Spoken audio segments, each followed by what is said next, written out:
Hello, everyone. I'm not sure if anyone else had any issues with this app recording, but I definitely had a slew of issues. So I'm going to try to do this, and hopefully it'll record this time, and it will also effects of layoffs, which I've been reading a lot of articles. I'm one of those people that we discussed in class who hasn't really kept up with everything.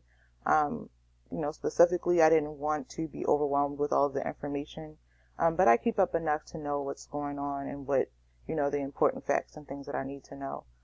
So in reading articles and researching some information for this particular presentation, I just noticed that there was a common theme of, a short-term solution being offered for a long-term problem. So that's what I want to talk about.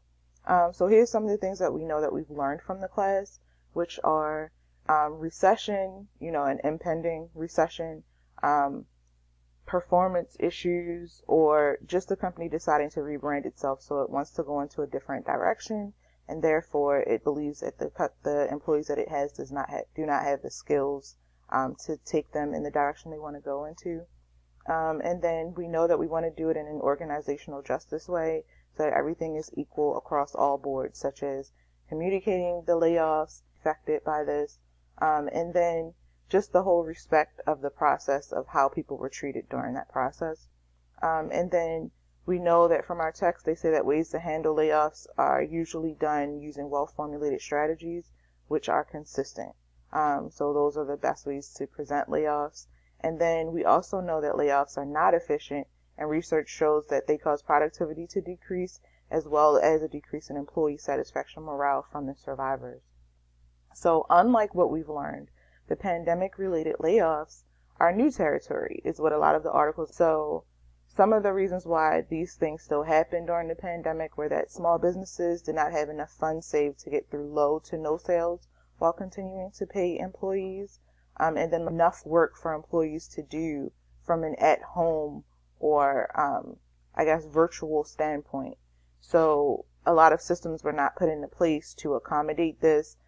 Before, staying at home and doing work from home were just things where it was negotiated as kind of like a higher up salary requirement.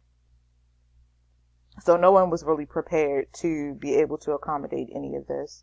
And then you have the stay-at-home orders through the different states, which required only essential workers to report to work, which became a hardship on managers to figure out too, because they were trying to figure out who exactly was essential. And again, with the protected classes, you also don't want to have some type of disparate impact involving those types of decisions made. And then lastly, I did read some interesting things in certain articles where they just said that certain businesses or small companies were not able to keep up with the pandemic-related precautions, which were providing masks, gloves, safety precautions. Some companies needed to provide portable wash stations, and the companies had to close for safety reasons for that matter. Out of the layoffs that we've been seeing comes legislation. So we have the CARES and the FFCRA Acts. So the CARES Act is the Coronavirus Aid, Relief, and Economic Security Act. That's where our stimulus package came from. It's worth $2.2 million at this time, and it clarifies the FFCRA and Emergency FMLA Acts. So it also expanded unemployment coverage and provides incentives to retain employees, such as tax credits for small businesses to large corporations, 500 employees and under.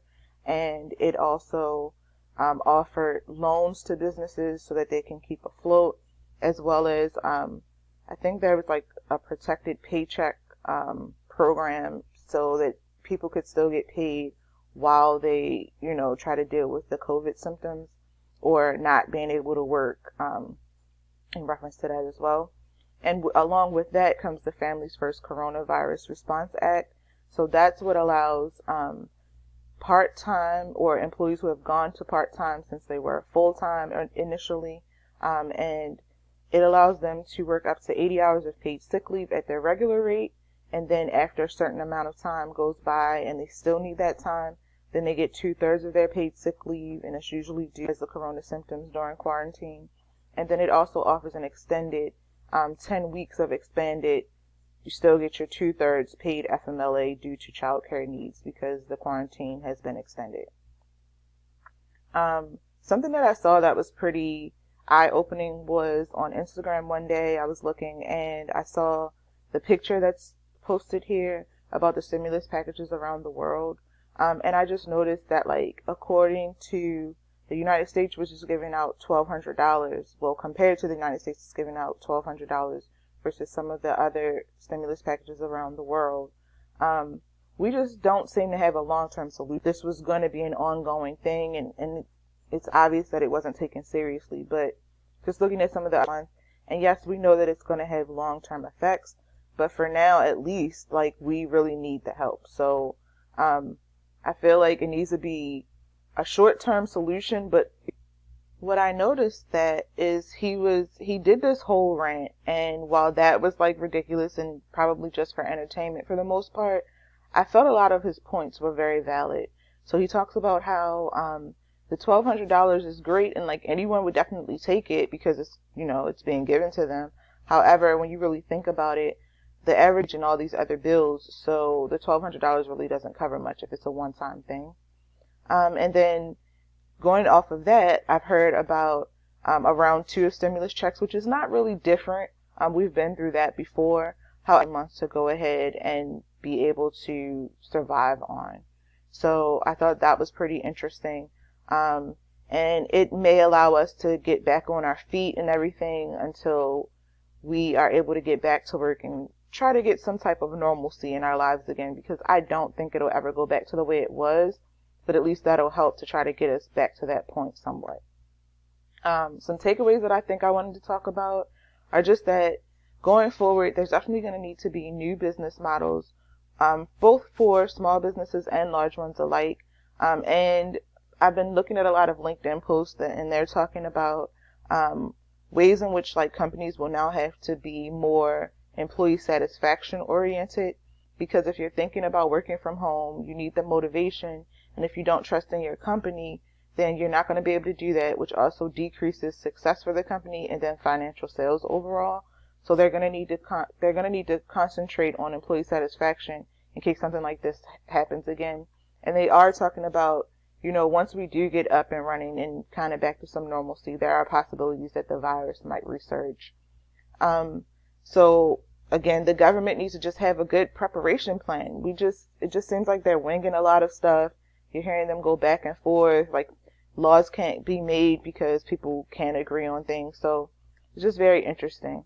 And then as future business professionals, we need to learn from this and to understand that at some point in our lives, these tough decisions will need to be made. But as our textbook mentions, as long as we have a well-formulated strategy in place that's consistent and not making people feel like they were singled out in some way, there will be a less chance of lawsuits.